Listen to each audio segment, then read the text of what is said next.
जानकार हो ई बात बा नहीं जाना काला सा थैला बानी पहिला बार हो नियम का होला नहीं जानकार हो गलती ना होके टेंशन बढ़ता गलती ना होके टेंशन बढ़ता गूगल से पूछा है भाव कौना नियम से भोग लगता गूगल से पूछा है भाव कौना नियम से भोग लगता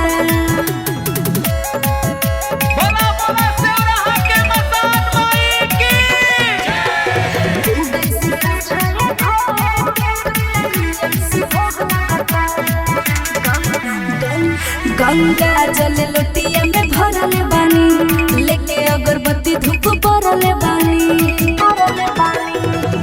आसारा लगवले बानी अच्छा सिरावा झुकवले बानी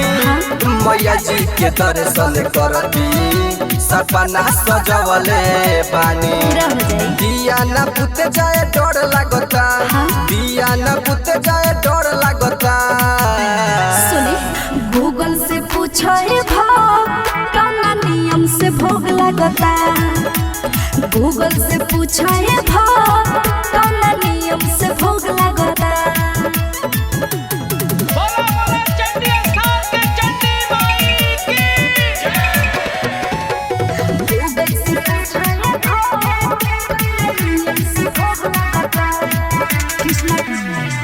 कृष्ण बच्चन बिहारी बड़े भूखल हो नव दिन नवरात्र में सुखल हो हलुआ बनवले बानी चुनरी मंगवले बानी घिउआ में बत्ती डाल के दियरी जरवले बानी डीजे पमाई के भजन बजता डीजे पमाई के भजन बजता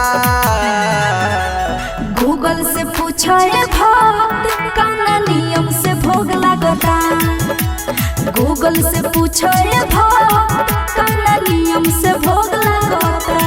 सानवी रिकॉर्डिंग स्टूडियो महानवा।